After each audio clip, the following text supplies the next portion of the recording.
Before we begin, hit that subscribe button so you never miss another story. What you're about to hear actually happened on a planet called Cortex, witnessed by thousands, recorded by equipment that never lies, and it changed an entire civilization's understanding of strength forever. The trial of strength had been a sacred tradition on planet Cortex for 8,000 years. The Gate of Ancestors stood at the entrance to the Valley of Champions, a massive structure carved from solid granite weighing somewhere in the range of 40,000 pounds. It was held closed by an ancient locking mechanism that required pure physical force to disengage. Not clever engineering, not technology, just raw strength applied in exactly the right way at exactly the right moment while maintaining perfect balance and absolute focus.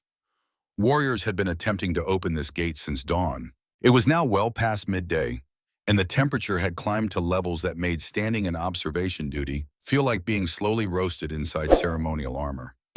The current challenger was a crag named Bruthar, approximately 9 feet of solid muscle wrapped in scarred blue skin. His species evolved on a high-gravity world where everything tried to kill everything else, resulting in beings who could bend steel bars with their bare hands. Bruthar gripped the gate's massive handles, his forearms straining against the mechanism. Veins bulged across his neck and shoulders. His feet dug into the stone plaza, actually cracking the ancient paving blocks beneath him. The assembled crowd of warriors, dignitaries, and unfortunate documentation officers held their collective breath. Nothing happened. The gate remained stubbornly, absolutely, completely closed. Bruthar released his grip with a roar of frustration that probably registered on seismic monitors halfway across the continent. He staggered backward, breathing hard, purple blood trickling from his nose, where the extreme exertion had ruptured something internal. Medical staff rushed forward with regeneration equipment. Bruthar waved them off angrily, limping toward the designated recovery area where 17 other failed challengers sat in various states of exhaustion and humiliation. The championship arbiter, an ancient Krell named Vexthorn, stepped forward with all the enthusiasm of someone announcing funeral arrangements. His ceremonial robes dragged across the plaza stones, his 3 eyes blinking in sequence as he consulted a data tablet that looked comically small in his massive clawed hands. This was not how the trials were supposed to go. In 8,000 years of recorded history, never had every single warrior failed. Champions had opened this gate through strength and technique, their names recorded for posterity, their methods studied by generations of aspiring warriors. But today, something was different. Today, the gate seemed to have decided that none of these warriors, no matter how strong or skilled, would pass. Vexthorn's 3 eyes tracked across the plaza, taking in the scope of the disaster. Medical teams attended to injured warriors. Equipment monitors beeped with readings of strained muscles, cracked exoskeletons, and depleted energy reserves. This was supposed to be a celebration of warrior excellence. Instead, it looked like a battlefield triage station. And somewhere in the growing chaos, Margaret Thorne was walking across the plaza with the steady gait of someone who had crossed a lot of hostile ground in her 68 years. She wore military khakis, crisp despite the heat, her gray hair pulled back in a bun that would have passed inspection in any army barracks from Seoul to Stuttgart. The identification badge hanging from her neck read Cultural Liaison Officer, United States Galactic Exchange Program. But the way she moved told a different story. This was a woman who had spent 3 decades in uniform, who had cleared bunkers and breached fortifications, who had looked at locked doors and saw puzzles instead of barriers. Behind her, Lieutenant Brennan Caldwell struggled to match her pace. 35 years old, red-haired, still carrying himself like the Army Ranger he had been until August last year, he kept checking his data pad like it might suddenly make sense of what they were walking into. Dr. Elise Whitmore, 40, blonde hair already escaping its professional twist in the heat, clutched her translation equipment and tried not to stare at the chaos. Maggie stopped about 50 yards out, standing at parade rest with the automatic posture of someone who had done it 10,000 times. Her eyes tracked across the scene with methodical precision. Wounded warriors, medical response, gate structure, support systems, environmental factors. She was conducting a tactical assessment without even thinking about it. "Ma'am, the briefing said this was supposed to be ceremonial," Brennan said quietly. "This looks like a mass casualty event." That's because it is, Lieutenant. Maggie's voice carried the flat affect of someone who had seen plenty of casualty events and learned not to let them rattle her. Question is whether the casualties are physical or just to pride. Does it matter? Always matters. Pride wounds take longer to heal than broken bones, and they're harder to treat. 3 months earlier, in an office at the Pentagon, Margaret Thorne had sat across from Director Morrison and listened to him explain why her career was over. Morrison was 62, former Air Force colonel, the kind of bureaucrat who had learned to navigate military politics by never taking risks and always following procedure. He looked at Maggie with the expression of someone who had made a difficult decision and was trying to convince himself it was the right one. Thorne, you've served 30 years. That's an honorable career by any standard. But times change, methods evolve, and quite frankly, your approach to problem solving, while effective, has become increasingly problematic from an institutional perspective. Maggie kept her face neutral. She had been expecting this conversation for 6 months, ever since she had resolved a diplomatic incident with the Belkari delegation by completely ignoring established protocol and just asking them what they actually wanted. It had worked. The incident was resolved. 3 ambassadors had filed formal complaints about her methods. What are you saying, sir? I'm saying it's time to consider retirement. You've earned it. Full pension, benefits, honors. You can go out on a high note. And if I'm not ready to retire, Morrison's expression shifted slightly. Then I have one final assignment for you. Observational duty at the Cortex Warrior Trials, Cultural Exchange Program. You attend, you observe, you file a report on their warrior traditions and how they might inform human integration with galactic military structures.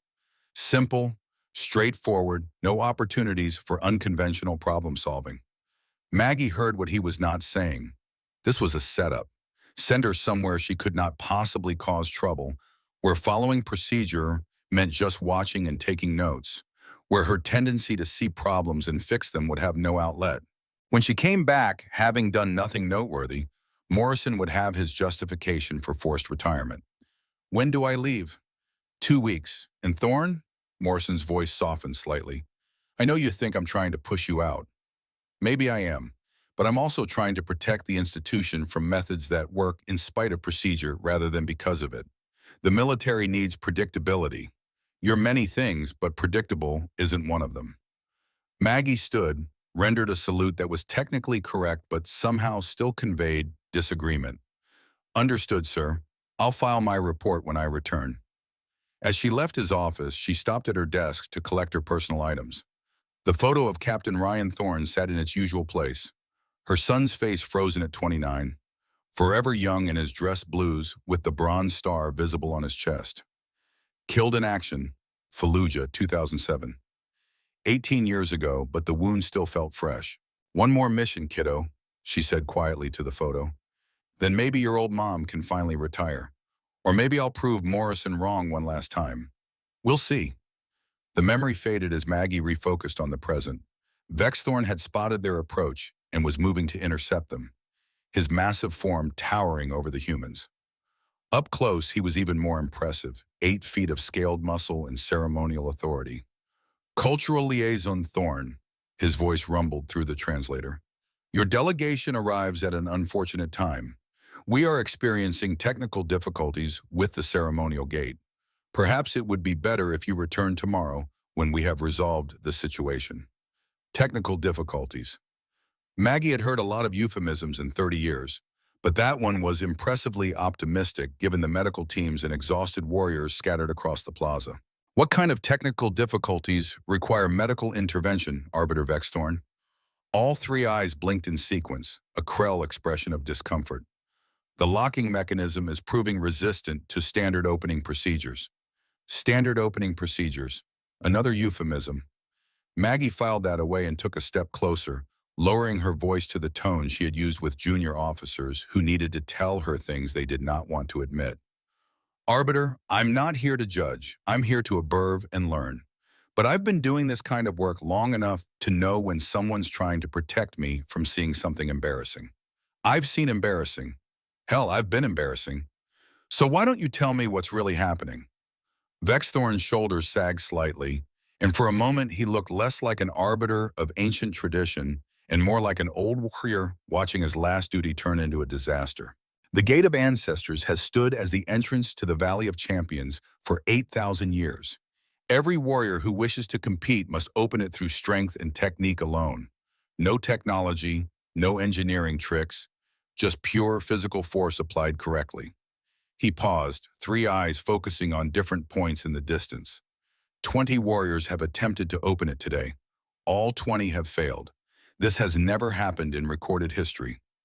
Maggie turned to look at the gate properly, not just glancing at it, but really studying it the way she had been trained to study fortifications and defensive structures at Fort Leonard Wood when she was young and still thought engineering was about building things instead of taking them apart. The wear patterns on the foundation were wrong.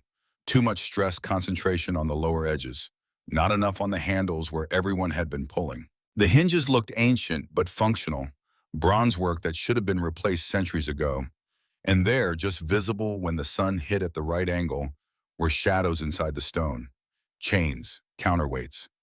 Medieval drop-gate mechanism, she murmured, more to herself than to Vexthorn. Modified for extreme weight, probably incorporates some kind of pressure release system. Basic principle is the same as stuff they were building on Earth in the 13th century. I do not understand, Vexthorn said carefully. Maggie realized she had spoken out loud. Sorry, old habit. I see a locked door, I start trying to figure out how it works. Your gate there, it's beautiful engineering. Whoever built it really understood mechanical advantage. It was designed by the philosopher Vexmar during the golden age of our civilization. Vexthorn's voice carried deep reverence.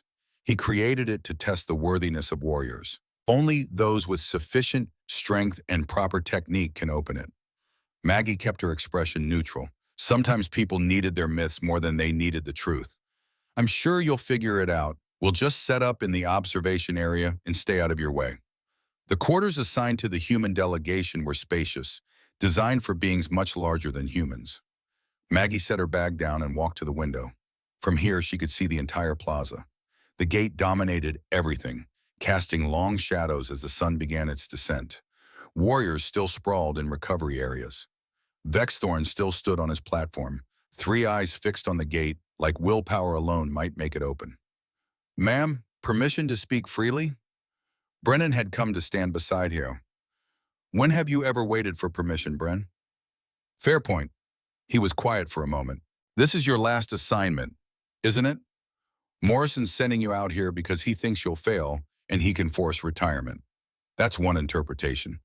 Is there another one?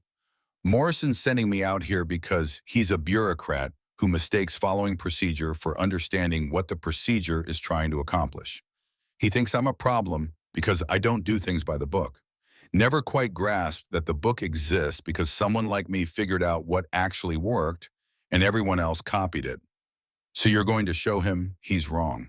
I'm going to do my job. Observe, learn, report. If that happens to involve solving an 8,000-year-old puzzle that has everyone else stumped, well, that's just being thorough. And if Morrison still tries to force you out, then I retire, go back to Montana, fix that barn door that never quite closes right. She touched the window glass. But at least I'll go out having done something worth remembering. Brennan was quiet for a long moment. Ryan would have been proud of you, ma'am. The name hit like it always did. Captain Ryan Thorne, Bronze Star, killed by an IED in Fallujah, age 29. Her son, her boy. The reason she kept his photo on her desk and the reason she had spent 18 years wondering if she had taught him the right lessons. Ryan would have kicked that gate open himself and then asked why everyone was making such a big deal about it. Her voice came out rougher than intended. He got the courage from his father, the stubbornness from me. I just wish I'd spent more time teaching him to look before he charged. Ma'am, you can't blame yourself. I don't blame myself, Lieutenant. I know exactly who to blame. I blame the insurgent who planted the bomb. I blame the intelligence failure. I blame the fog of war and bad luck. But I also know that I raised my son to be brave and strong and to never back down. And maybe I should have spent more time teaching him to be smart. Before Brennan could respond, a commotion outside drew their attention. Another warrior was approaching the gate. This one was massive even by the standards on display today. 9 feet of solid muscle wrapped in scarred blue skin. Brithar attempting a second time. They watched as he performed a ritual of stretching and meditation, each movement precise and controlled. Then he approached the gate with the confidence of someone who had never met a physical challenge he could not overcome. He gripped the handles, positioned his feet, and pulled. The gate groaned. Metal stress indicators flashed warning colors. For one heartbeat, it seemed like 8,000 years of tradition might give way. Then Bruthar's grip slipped. The sudden shift sent him sprawling backward, skidding across the plaza on his armored back. The sound he made was equal parts frustration and pain. "Ma'am," Brennan said quietly, "I see it. That's the strongest being on this planet, and he can't do it." "I know. So what are we going to do?" Maggie was already moving toward the door. "Our job, Lieutenant. We're going to observe." The plaza was even hotter up close. Heat radiated off the stone in waves. Maggie walked through it like she had walked through the heat of Kuwait in August 1991, when temperatures hit 120 and you learn to move with purpose or not move at all. Brithar was on his feet, waving off medical teams with frustrated jerks. Purple blood trickled from his nose. He looked like he wanted to try again. He also looked like another attempt might kill him. Maggie altered course to intercept him before he could make that mistake. She approached from the side, keeping her posture relaxed and her hands visible. "Son, you need medical attention." Brithar's head swiveled toward her, eyes taking a moment to focus. Up close, he was even more impressive, scars covering his blue skin like a map of battles survived. "Human." His voice was a growl. "I do not need human concern. I need to open that gate." "Gate's not going anywhere. Your health might." "My health is Krath strong. Your concern is unnecessary." "Maybe, but unnecessary bleeding is still bleeding. Let them check you over. Then if you're cleared, you can go back and beat your head against that door some more." Brithar stared at her. Then unexpectedly he laughed. It was not a happy sound, but it was genuine. "You speak like warrior, human elder. Direct. No false comfort." He wiped blood from his face. "Very well. I will permit medical attention, but only because continuing to bleed is tactically disadvantageous, not because the human convinced me. Whatever helps you save face, son." He laughed again and let the medical teams lead him away. Maggie watched him go, then turned back to the gate. This close, the details were obvious. The wear patterns, the shadows of counterweight chains, the pressure plate at the base that everyone kept stepping past on their way to grip those handles. "You see it too." Maggie turned to find Vexthorn had approached without her noticing. "See what, Arbiter? Whatever it is that makes you look at the Gate of Ancestors with recognition instead of awe." He gestured at the structure. "You are not the first engineer to observe it. We have had dozens over the centuries, all confirming that it requires precisely the amount of force that elite warriors can theoretically generate. Yet today, none can open it. Maybe they're tired. It's hot. People make mistakes when exhausted. 20 elite warriors do not all make the same mistake." His voice was quiet, defeated. "Something has changed. Either the gate has become harder to open, which should be impossible, or our warriors have become weaker, which is equally impossible. There is no logical explanation." Maggie was quiet for a moment, weighing options. She could walk away. Let them figure it out. That was the safe play. The smart play. The play that would not give Morrison ammunition. Or she could do what she had done for 30 years. See the problem, understand the solution, fix it. "Arbiter, can I ask you a question?" "Of course. Has anyone tried kicking it?" The translator must have malfunctioned. Vexthorn's 3 eyes blinked rapidly, and his mouth opened and closed twice before sound emerged. "I do not believe I understood correctly. Did you ask if anyone has tried kicking the Gate of Ancestors?" "I did. That is a sacred artifact 8,000 years old, designed by one of our greatest philosophers." "Right, but has anyone kicked it?" Vexthorn looked like he was trying to decide if the human elder was joking or having a medical emergency. "No, no one has kicked it. Why would anyone kick it?" Because sometimes old mechanisms just need a good strike in the right spot. Maggie started walking toward the gate, ignoring the strangled sound Vexthorn made behind her. You get a system that's been working the same way for 8,000 years. Parts wear in specific patterns. The mechanism that used to release smoothly starts sticking because it's waiting for something else first. What's something else? Let me look first. They reached the gate together. Maggie walked around its base slowly, every movement deliberate as she examined the structure. There, on the left side, about 6 inches off the ground, was a stone that did not quite match the others. Same color, same apparent age, but the edges were slightly different, more worn, like something had been striking it repeatedly over thousands of years. Arbiter, do you have records of how this gate was originally designed to be opened? Those records were lost during the Great Purge War 2,000 years ago. We know it was designed by Vexmar to test warrior strength and technique, but specific details are preserved only through tradition. And tradition says pull the handles. Tradition says apply force through proper technique, which everyone interprets as pulling the handles. That is how it has always been done. Maggie nodded slowly. Except maybe that's not how it was supposed to be done. Maybe tradition got it wrong somewhere along the way. She pointed at the pressure plate. See that stone? Different wear pattern. And if you look at the right angle, you can see shadows inside. Counterweight chains. This gate isn't actually a strength test at all. What? It's an intelligence test disguised as a strength test. The mechanism looks like it requires massive force, but really it's waiting for someone to hit that pressure plate with precise force at the right angle. Do that, and counterweights drop, the lock releases, and the gate's own weight does most of the work. Vexthorn stared at her, then at the gate, then back. You cannot possibly know that just from looking. I cleared Iraqi bunkers in Kuwait in 1991 that had mechanisms built on the same principle. Medieval engineering made to look impossible, but actually straightforward if you understand the trick. She stepped back, eyeing the pressure plate. Want me to try? Absolutely not. You have no authorization. Maggie kicked the pressure plate. It was not a particularly hard kick, just a precise strike, boot driving into that mismatched stone with sharp impact. The kind of kick that came from 3 decades of breaching doors and breaking locks. The gate shuddered. Ancient gears ground inside the mechanism, metal moving for the first time in a year. The locking system disengaged with a sound like thunder. Massive counterweights dropped into position deep within the structure.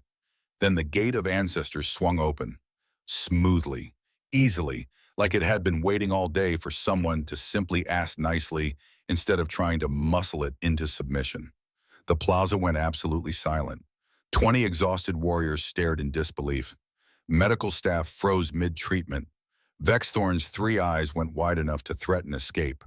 Recording equipment swiveled to capture this impossible moment. Maggie brushed stone dust off her hands. Told you, just needed the right approach. The silence stretched for 10 seconds. 10 seconds where several hundred beings tried to process something that completely violated their understanding of reality. Then Bruthar, sitting in recovery with medical equipment still attached, started laughing. Deep, booming laughter that echoed across the plaza. Genuine amusement mixed with complete disbelief. A human elder kicked it open. His laughter got louder. 20 warriors tried for 6 hours, and a human elder walked up and kicked it open like a stuck bathroom door. Gormath, the Thoraxian warrior nursing his damaged primary gripping appendage, made a sound that might have been laughter or existential despair. We are never going to live this down. Never. No, agreed one of the Belkari warriors. Absolutely not. Maggie, oblivious to the cultural earthquake she had triggered, walked through the now open gate and examined the Valley of Champions beyond. It really was beautiful. Sweeping landscapes, ancient statues, training grounds that had seen millennia of warriors testing their limits. Ma'am, Brennan had caught up, his expression somewhere between impressed and horrified. Do you have any idea what you just did? Opened a stuck door? You invalidated 8,000 years of warrior tradition. You proved that every champion who ever opened that gate was solving the wrong problem. You made the galaxy's elite warriors look like they've been doing it wrong since before humans discovered fire. Maggie thought about that, then shrugged. Wasn't trying to make anyone look bad. Gate was stuck. I unstuck it. Ma'am, that is the big deal. You don't see it as a big deal. Brennan ran a hand through his hair. They've been overcomplicating it for 8,000 years, and you saw through it in 5 minutes. Well, Maggie looked back at the gate, at the stunned warriors, at Vexthorn standing frozen. They might want to oil those counterweight chains. They sound terrible. Behind them, the plaza erupted in chaos. Warriors arguing, medical staff packing up, recording technicians transmitting footage that would be seen by millions within the hour. Vexthorn standing in the center of it all, three eyes fixed on the human elder who had just shattered his understanding of strength, wisdom, and tradition with one precisely placed boot. And through it all, Margaret Thorne walked deeper into the valley, examining statues and taking photographs, completely unaware that she had just done something the galaxy would discuss for years to come. Just another door kicked open. Just another problem that turned out simpler than everyone thought once you stopped overthinking it. Back on the platform, Vexthorn finally found his voice. Someone get me the emergency archive files. All of them. And find me everything we have on Vexmar. If this human is correct, and I suspect she is, then we have been fundamentally misunderstanding the gate for 2,000 years. His assistant appeared with a datapad. Sir, the recording has been transmitted across 17 sectors. Current view count is approaching 500,000. Vexthorn closed all three eyes. Of course it has.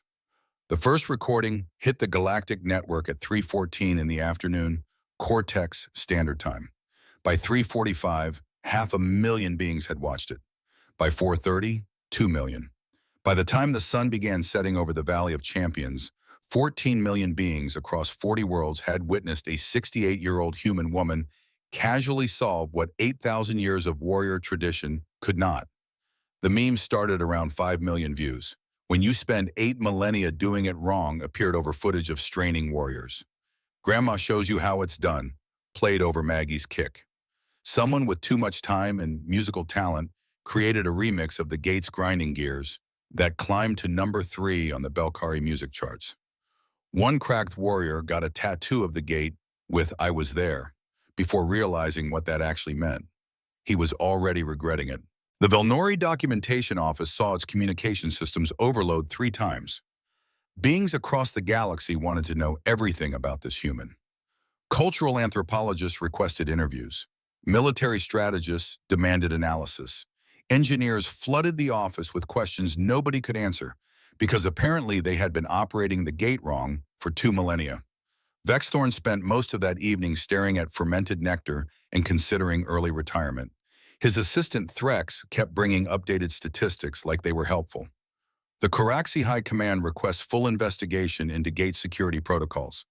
The Warrior Guild demands explanation of why proper procedures were never documented. The Historical Society wants to interview the human. And the Tourism Board, Threx paused. Sir, they want to hire her as promotional consultant and build a statue. Vexthorn drained his glass. The human opened a door, Threx. That is the entire story. Multiple military academies request detailed analysis.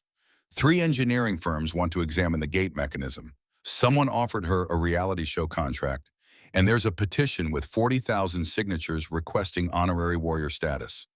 She is not a warrior. She is a human observer who opened a door. By kicking it. Yes, very effectively. Vexthorn reached for the bottle again. In Diplomatic Suite 7, Margaret Thorne sat on an oversized couch eating from a ration pack and reviewing photographs on her device. Completely unaware her face was plastered across 40 worlds. Lieutenant Caldwell sat nearby, scrolling through his communication device with the expression of someone watching reality collapse. Ma'am, you broke the internet. Maggie looked up. What? The galactic internet, billions of beings across hundreds of worlds. Currently 40% videos of you kicking that gate, 30% analysis, 20% memes, 10% arguments about whether this invalidates warrior culture. He showed her the screen. You're viral. Viral sounds like a disease. In this context, it kind of is. He scrolled through view counts and comment threads. A very contagious disease of fame. Maggie accepted the device, examining the comments with bemusement. She had never quite grasped social media even when it was only Earth. They are making a big deal out of opening a stuck door. Because it wasn't stuck the way anyone thought. That's the point. 20 warriors tried for 6 hours using every technique they'd been taught. You looked at it for 5 minutes and saw what none of them saw. Because I wasn't trying to be a warrior. I was trying to understand the mechanism. Different problems, different solutions. Which is exactly why everyone's losing their minds. You proved that what they thought was testing them was actually testing something completely different. Before Maggie could respond, a chime indicated someone at the entrance. Elise checked the security panel. It's Bruthar, the big blue warrior. He's carrying a bottle. Let him in, Maggie said immediately. He seemed like good people. The door opened to reveal the massive Kracht who had to duck significantly to fit through. He looked recovered from earlier, though his forearms still tremored. In one lower hand, he carried a bottle that glowed faintly purple. Human Elder Margaret, may I enter? You're already in, but yes, come sit. Bruthar settled onto reinforced furniture with visible relief. Up close, his scars told stories of a lifetime spent fighting and surviving. He set the bottle down gently. I brought Kragathi spirit wine. On my world, we share it with those who teach valuable lessons. What lesson? I kicked a door. You demonstrated that strength alone is meaningless without understanding. Bruthar uncorked the bottle, releasing spicy, alcoholic scent. I spent 4 hours preparing for that trial. Meditation, muscle activation, energy optimization. I approached with every technique learned in 30 years of training. He poured glowing purple wine, and I failed because I never asked if I was solving the right problem. You were doing what you were taught. That's not failure. Training that was wrong. Emotion pushed through his formal language. My father tried to teach me this. Korth was his name. A warrior philosopher who believed strength should serve wisdom, never the reverse. He died in honor battle 15 years ago. His last words were the same lesson he tried teaching my entire life. He paused, massive hand trembling. Strength serves wisdom, my son, never the reverse. I forgot that. Or perhaps never understood. I trained strength and called it wisdom. Spent 15 years honoring my father's memory by completely missing his lesson. The suite went quiet. Elise stopped pretending to work. Brennan watched with focused attention. Maggie took a glass, purple wine warm against her palm. Your father sounds wise. He was, and I was a foolish son who thought I understood when I only understood part. Bruthar raised his glass. Today, you reminded me what I should have known. You looked at the gate and asked the question none of us thought to ask. That is not luck. That is wisdom applied efficiently. My father tried teaching. They drank. The spirit wine tasted like burning flowers mixed with alien fruit. Warm going down, heat spreading through her chest. Your father would be proud of you today, Maggie said. Not because you opened the gate, because you learned from not opening it. That takes more strength than pulling. Perhaps, Bruthar studied her with intensity, but I think he would be more proud of you. You did what warriors could not, with wisdom instead of strength. I looked at a problem without assumptions. Spent 30 years in the army learning that lesson.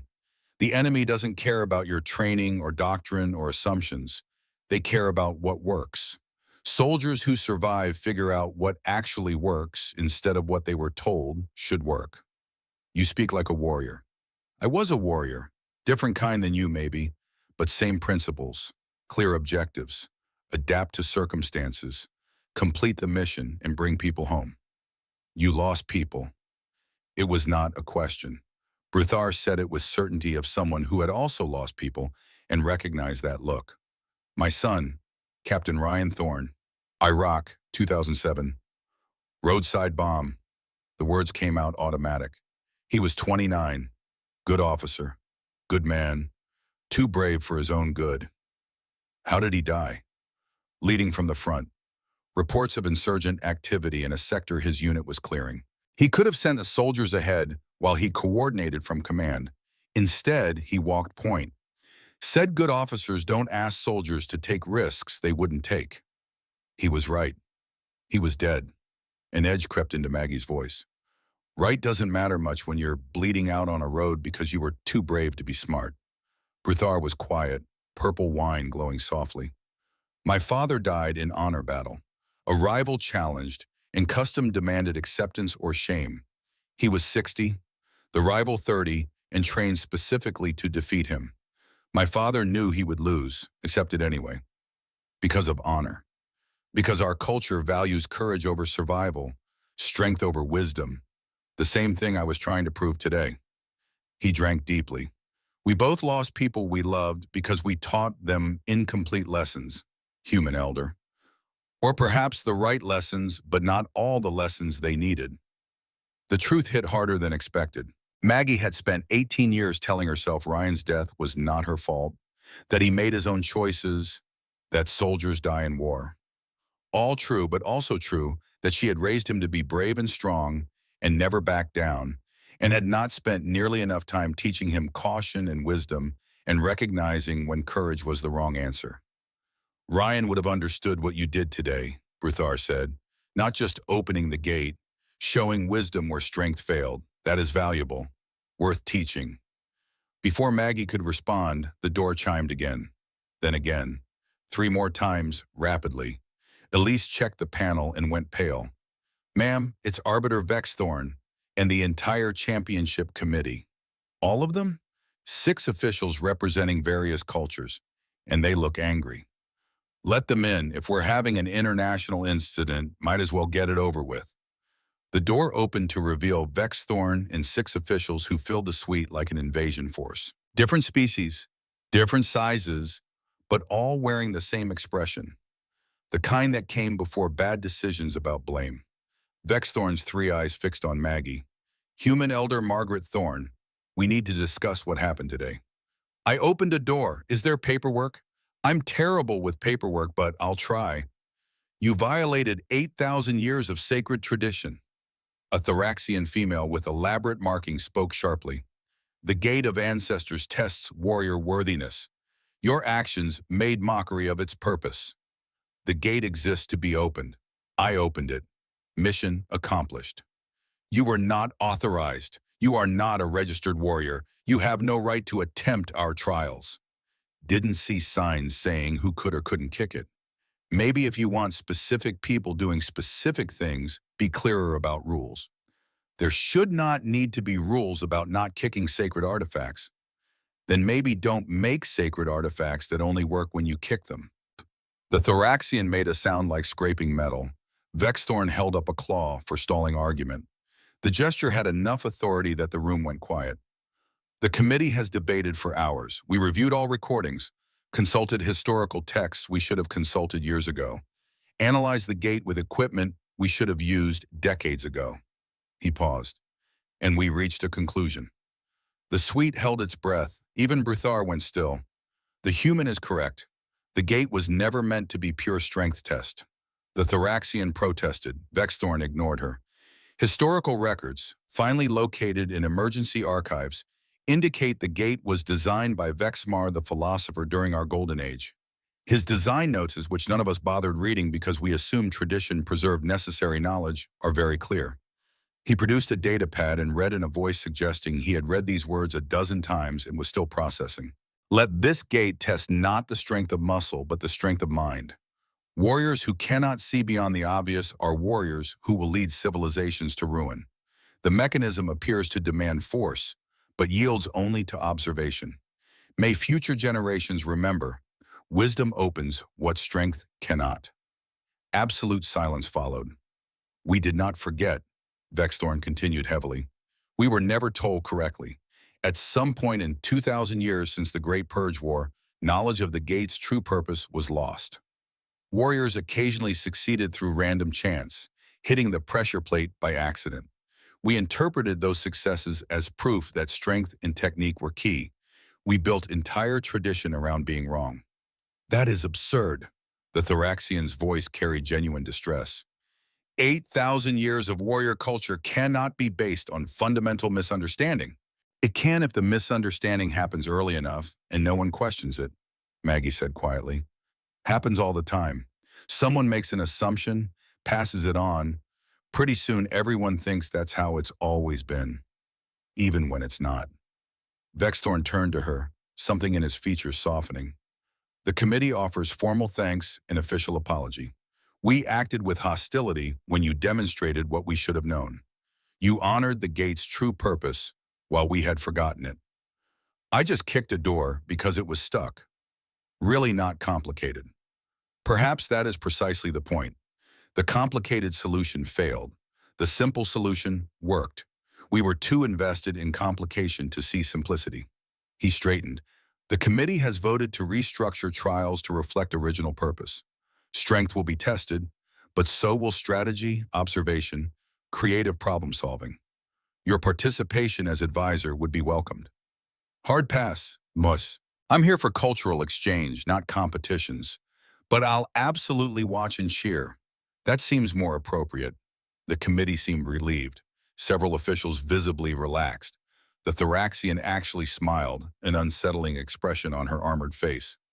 The human shows wisdom. Perhaps we judge too quickly based on assumptions rather than observation. An error we've been making for some time. After the committee departed with their mix of relief and embarrassment, the suite fell into thoughtful silence. Brithar poured another round of spirit wine, including Brennan and Elise this time. So, Brennan said eventually, you accidentally revolutionized an 8,000-year tradition by kicking a door. Apparently. And you're now famous across 40 planets. Seems like. And your response is to just keep doing cultural exchange work like nothing happened. Why would I do anything else? Doors open now. Problem solved. Everyone can move on. Brithar's laugh rumbled through the suite. Humans are strange beings. Any other species would leverage this fame into power or profit.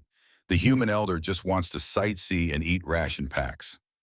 The ration packs are good, and I've seen enough politics to last 3 lifetimes. I just want to do my job, write my report, go home to Montana, where the most complicated thing is that barn door that never quite closes right. Your barn door is probably also stuck and needs a kick, Elise observed. Tried that. Turns out that one's actually just old and warped and needs replacing. Not everything's a hidden puzzle. Maggie sipped wine. Though I admit, this was more interesting than most assignments. Usually cultural observation involves sitting in meetings, taking notes about social protocols. What will you write in your report? Brithar asked. The truth. That I observed a cultural tradition, identified discrepancy between stated purpose and actual mechanism, resolved it through basic engineering principles. She smiled tiredly. Morrison's going to hate it. He sent me hoping I'd fail so he could force retirement. Instead, I'm handing him documentation of exactly the unorthodox problem solving he keeps saying I shouldn't use. Will he still force you out? Probably, but at least I'll go out on my terms. She raised her glass, to finding simple solutions to complicated problems, and to fathers who tried teaching lessons we didn't understand until too late. To fathers, Brithar echoed, voice rough, and to wisdom learned through failure. They drank as the sun finished setting outside, painting the valley in purple and gold. Somewhere below, engineers examined the gate with new understanding. Training officials revised curricula, and one confused documentation officer wrote a report that would change how the galaxy viewed strength and intelligence. But in Suite 7, what mattered was an old soldier and a warrior sharing drinks and stories, finding common ground in loss and wisdom and hard-earned understanding that sometimes the best lessons come from mistakes. The evening stretched on. Other warriors arrived as word spread. Gormoth brought out data files containing complete gate history. Elder Morath shared stories of 50 years of attempts, all based on wrong understanding. Zelthra, a young Belkari warrior, wanted to know everything about human engineering education. Maggie found herself at the center of something feeling less like diplomacy and more like soldiers gathering after a strange mission. The kind where everyone survived, but nobody was sure how, and you sat processing while it was fresh. They talked late into the night, training methods and cultural traditions. The difference between strength and wisdom. How easy it was to get locked into doing things the way they'd always been done, even when that way stopped making sense. And somewhere in all of it, between stories and laughter and occasional reflection, Maggie realized something important. She had come to Cortex expecting her last mission to be routine observation, the kind Morrison gave officers he wanted gone. Instead, she had found something she thought she lost when Ryan died. She had found purpose, not in kicking down a door, but in showing others there was more than one way to solve problems. That wisdom mattered as much as strength, that sometimes the old ways needed questioning, and sometimes the simplest solution was right. It was a lesson she wished she had fully understood 18 years ago. But maybe teaching it now to warriors who could still use it was worth something. Outside, stars appeared in Cortex's night sky. The gate stood open, waiting for tomorrow's trials. And the galaxy continued turning, slightly different than that morning, changed by one precise kick and everything that followed. Just another day in a universe proving it was stranger than anyone expected. Just another mission completed by a soldier who refused to retire until ready. Just another door kicked open, letting light into places dark for too long. Morning arrived with light that made everything look freshly created. The plaza gleamed, the gate of ancestors standing open like a promise. Warriors gathered early, conversations carrying different energy than yesterday. Less certainty, more curiosity. The kind of questions that came when people realized they had been operating under false assumptions. Margaret Thorne stood at her window with coffee, not synthetic stuff from ration packs, but real coffee Elise had somehow procured. It tasted like civilization and reminded her of Montana mornings, sitting on her porch watching sunrise over mountains old when humans were still figuring out fire. "Ma'am, we have a problem."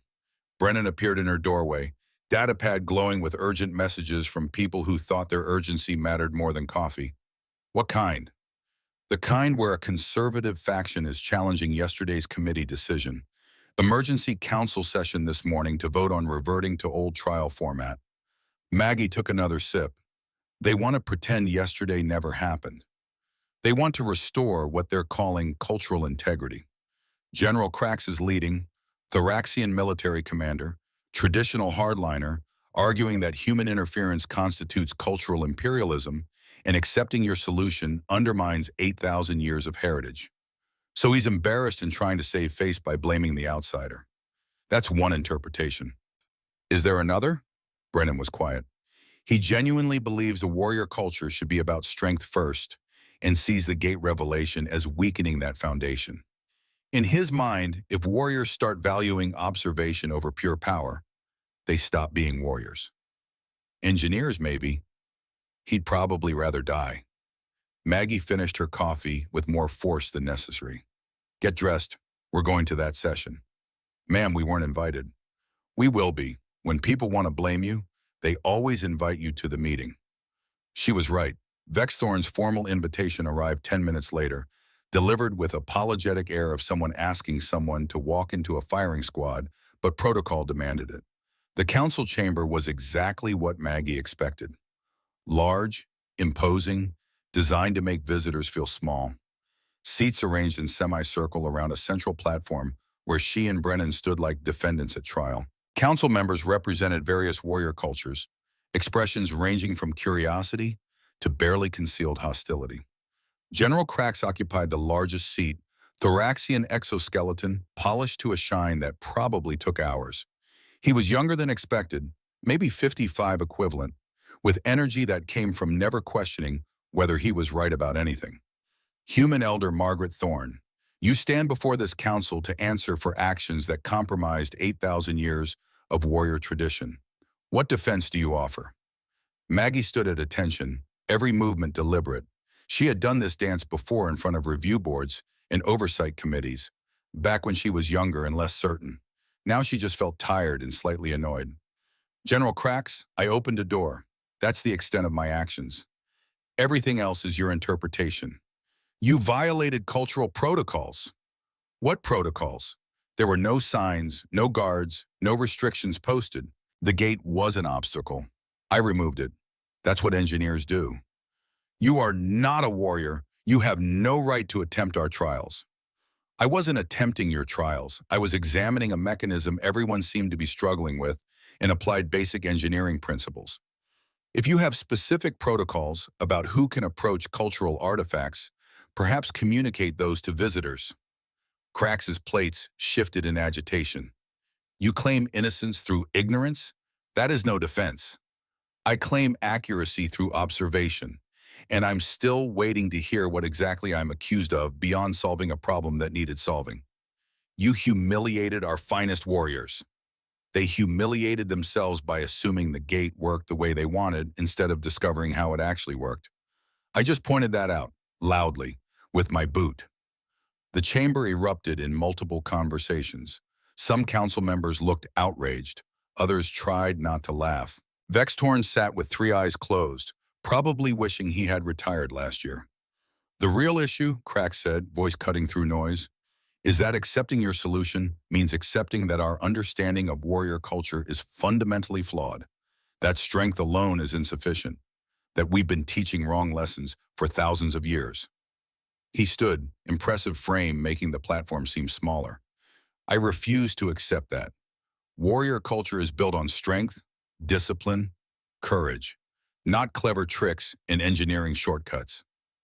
General, Maggie's voice carried the tone she had used with young lieutenants who needed correction but were not ready to hear it. With respect, you're confusing the tool with the skill. Strength is a tool. Intelligence is a tool. Courage is a tool. But a good warrior knows which tool to use for which job. And the gate was testing whether warriors understood that distinction. The gate was testing strength. Yes, the gate was testing wisdom disguised as strength. That's the entire point. If you can't tell the difference between a test of force and a test of observation, you're not as prepared as you think. Crax's plates shifted faster. You dare lecture me about warrior readiness? You who have never competed in our trials, never proven yourself against our champions? I've proven myself in 30 years of military service clearing hostile territory and bringing soldiers home alive. I don't need your validation, General. I'm simply pointing out that the gate's designer apparently understood something your tradition forgot.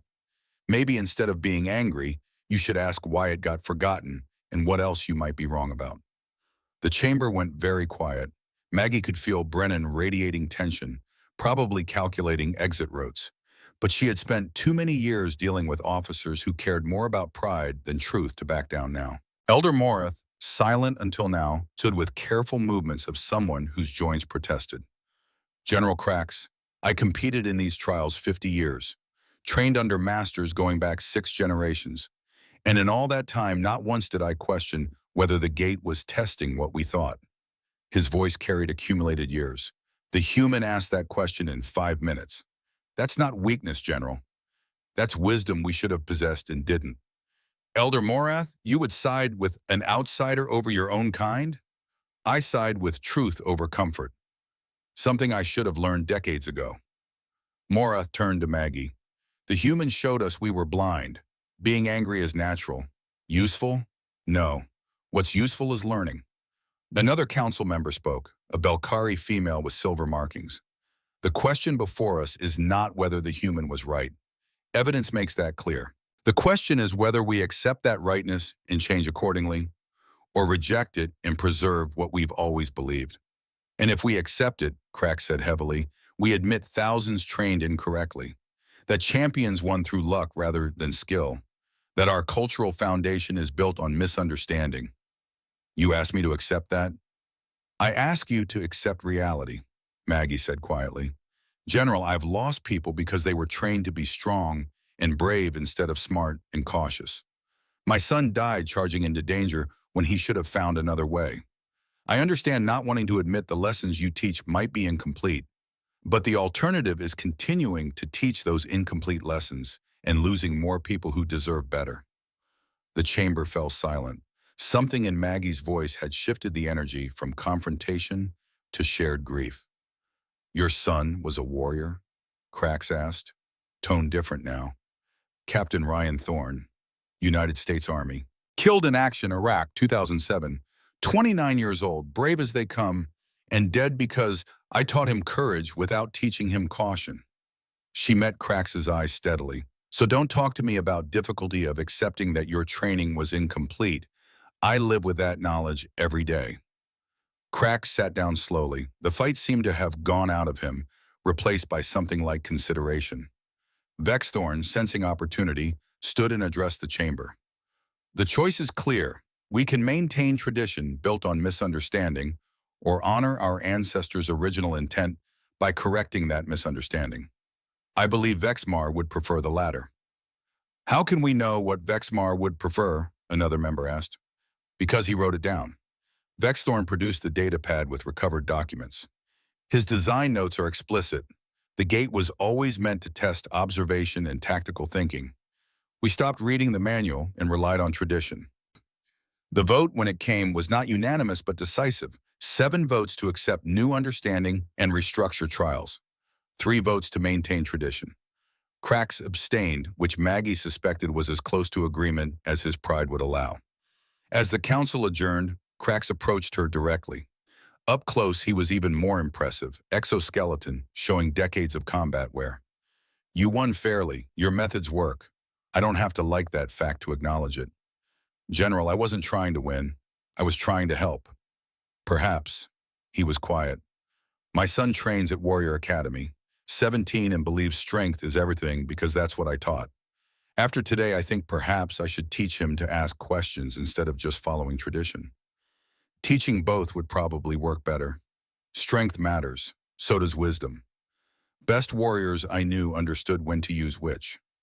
Cracks nodded slowly and walked away. Maggie watched him go and felt something loosen in her chest. Not victory, more like the sense that maybe something good had come from kicking that door. Ma'am, that was intense, Brennan said. That was politics. Actual combat would have been easier. What happens now? Now they restructure their trials and we finish our observation duties. Maybe write a report that doesn't get me fired. Maybe enjoy the rest of this assignment. But Cracks had one more move. He appeared at their quarters that evening with a proposal that was either brilliant or completely insane. The Crucible of Titans, ancient challenge designed by Vexmar himself. 3 attempts in recorded history, all failed, requires team of 5. Strength, intelligence, courage, sacrifice, leadership. Sounds ambitious, Maggie said carefully. I'll lead a traditional team. Strong warriors using proven methods. You lead a team using your approach. Observation, engineering, creative problem solving. His mandibles clicked. Winner determines which philosophy becomes dominant in our culture. General, I'm 68 years old and not in fighting shape for ancient ultra challenges. Then your methods will fail and I'll have proven strength matters most. That's manipulation. Yes. Is it working? Maggie looked at Brennan making frantic, throat-slashing gestures, then at Elise, who shrugged, then back at Cracks waiting with patience of someone who knew he had already won. Lieutenant Caldwell, start assembling a team. We're doing something stupid. The Crucible of Titans was not in the Valley of Champions. It was carved into mountains beyond, accessible only through a narrow canyon that looked like ambush territory. The structure itself was ancient, predating even the gate, showing Vexmar's distinctive style. Elegant, efficient, deceptively simple until you look closer and realize how many ways it could kill you. Maggie's team, herself, Brennan, Bruthar, Gormath, Zelthra. Crax's team, pure muscle, 5 warriors representing the strongest competitors from various species. The crowd that gathered included what seemed like half the planet plus recording equipment that would transmit this across the galaxy in real time. No pressure. The Crucible had 5 stages. They had to complete each before proceeding. Crax's team would go first on odd stages. Maggie's team first on evens. Fastest combined time won. Stage 1 was the Chasm of Doubt.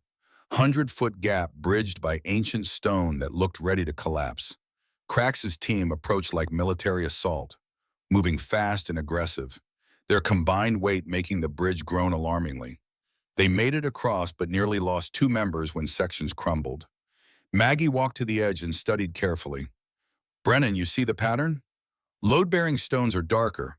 Weathering indicates original foundation. Everything else is replacement work. Right. Single file, step only on dark stones, distribute weight evenly. She looked at her team. Slow and careful beats fast and reckless. They crossed in 3 minutes compared to Crax's 5. Bridge still intact when finished. Stage 2 was Burden of Legacy. Massive monument to fallen warriors. 50 tons of carved stone that needed lifting and moving 20 feet. Crax's team approached with pure strength, all five lifting together in perfect formation. Impressive. Exhausting. 8 minutes of maximum effort. Maggie walked around the monument slowly, examining from every angle while her team waited. This is another gate. Ma'am? Brithar sounded puzzled. Look at the base. Same wear patterns, same pressure points, same counterweight principle. She pointed to a spot where stone seemed slightly different. Gormath, see that pin? Try adjusting it. Gormath used a gripping appendage to shift the pin 3 inches left. Ancient mechanisms engaged deep within. Counterweights dropped. The entire 50-ton structure rose 6 inches off the ground, suddenly weightless. They moved it in 4 minutes using 40% less effort than Crax's team needed. Stage 3 was Maze of Mirrors, illusions mixed with physical obstacles, designed to confuse and disorient. Crax's team smashed through with brute force, destroying illusions and taking wrong turns, completing in 25 exhausting minutes. Zelthra, who had learned Maggie's observation techniques, spotted the pattern. Real paths have imperceptible air currents. Illusions don't, and walls shift following same mathematical sequence as yesterday's gate maze. They danced it through in 11 minutes, anticipating changes and using the maze's mechanisms against it. Stage 4 was Summit of Truth. 500 feet of vertical climbing with minimal handholds and maximum danger. Pure physical challenge where both teams struggled equally. Maggie, oldest and lightest, struggled most. At 300 feet, her rope began to fray. She felt it going, felt the sickening moment when physics stopped being theoretical. Brithar caught her, massive hand closing around her wrist, with enough force to bruise but enough control not to break. I have you, elder friend. Not dead yet, Maggie gasped, finding foothold and pulling herself up through determination and spite. They reached summit exactly when Crax's team did, tied going into final stage. Stage 5 was simple in concept, devastating in execution. Massive bell hung in center of platform. All 5 team members had to strike simultaneously to make it ring. Timing had to be perfect. Coordination absolute. Crax's team tried 4 times and could not synchronize. Frustration mounted. Pride interfered with precision. Maggie gathered her team in circle. This isn't about strength. This is about being a team. Brennan, you have the count. Ma'am, I'm not. You're a ranger. You know cadence. Use it. Brennan positioned them around the bell, adjusting distances to account for different in arm lengths and striking speeds. On my mark. 3, 2, 1, mark! 5 impacts struck as one. The bell rang with sound that echoed across mountains, pure and clear and impossible to mistake. Victory. Celebration afterward was chaotic and joyful and exhausting. Warriors from both teams congratulated each other. Crax approached Maggie with something resembling respect and definite, grudging acceptance. Your methods work. I still believe strength matters. But perhaps wisdom matters also. Teach your son both. Give him the tools and let him decide when to use which. Perhaps I will. The ceremony 3 days later was formal and impressive. New monument unveiled in plaza, visible from the gate. Inscription read, "Strength without wisdom is burden. Wisdom without strength is theory. Together they become victory." Vexthorn presented Maggie with medallion carved from same granite as the Gate of Ancestors. Friend of warriors, the highest civilian honor we can bestow. You saved our traditions by showing us we had forgotten their meaning. Maggie accepted the medallion, turning it over in her hands. Beautiful work, ancient symbols and modern craftsmanship combined. Thank you, Arbiter. This means more than you know. Brithar approached after ceremony, carrying something wrapped in cloth. My father's warrior pendant. He would want you to have it. I can't accept, please. He tried teaching me wisdom. You succeeded. That matters. His voice was rough. Ryan would be proud of you. Your father would be proud of you, Maggie replied, accepting the pendant with trembling hands. You learn. That's all any parent really wants. 3 months later, Margaret Thorne stood in Director Morrison's office at the Pentagon, wearing dress uniform and trying not to smile. Morrison read through her report with increasing disbelief. You revolutionized an 8,000-year-old warrior culture. I opened a stuck door, sir. By kicking it. It was stuck. Morrison set down the report and studied her for a long moment. Then impossibly he smiled. The Joint Chiefs want to offer you a promotion. Director of Galactic Military Liaison. New position. Basically means you travel around solving problems conventional thinking can't handle. Sir, I'm 68 years old, and you just proved experience matters more than youth. Age is irrelevant. Wisdom is everything. He stood, rendering salute that surprised her. What do you say, Colonel Thorne? Maggie was quiet for a moment, studying Morrison carefully. Then she spoke. This whole assignment, you were testing me. I was proving myself wrong. Morrison pulled folder from his desk. This is my recommendation letter, dated 3 days after you left. Before the gate, before everything. I sent you to Cortex hoping you would fail so I could justify my opinion that unconventional methods are dangerous. Instead, you proved unconventional thinking is exactly what we need. He slid the folder across. I was wrong about you, Colonel, about a lot of things. Apology accepted, sir. I didn't apologize. You just did, in your own bureaucratic way. She stood. And yes, I accept the position. Someone has to keep teaching the galaxy that simple solutions exist if you know where to look. Her new office had windows overlooking the Potomac. Photos covered her desk. Bruthar standing beside the open gate. Gormath holding his damaged primary gripping appendage and laughing. Zelthra completing the maze in record time. And in the center, place of honor, Captain Ryan Thorne in dress blues, Bronze Star visible. Hey kiddo, she said to the photo. Your mom finally figured it out. Wisdom matters as much as courage, maybe more. She touched the frame gently. Wish I'd known that when you were here, but maybe teaching it to others makes it mean something. The medallion sat beside the photo. Friend of warriors. Brithar's father's pendant hung on the wall. Symbols of lessons learned and wisdom earned through failure and loss and hard work of understanding that strength alone was never enough. Outside, sun was setting over Washington. Somewhere on Cortex, warriors trained with new methods valuing observation as much as muscle.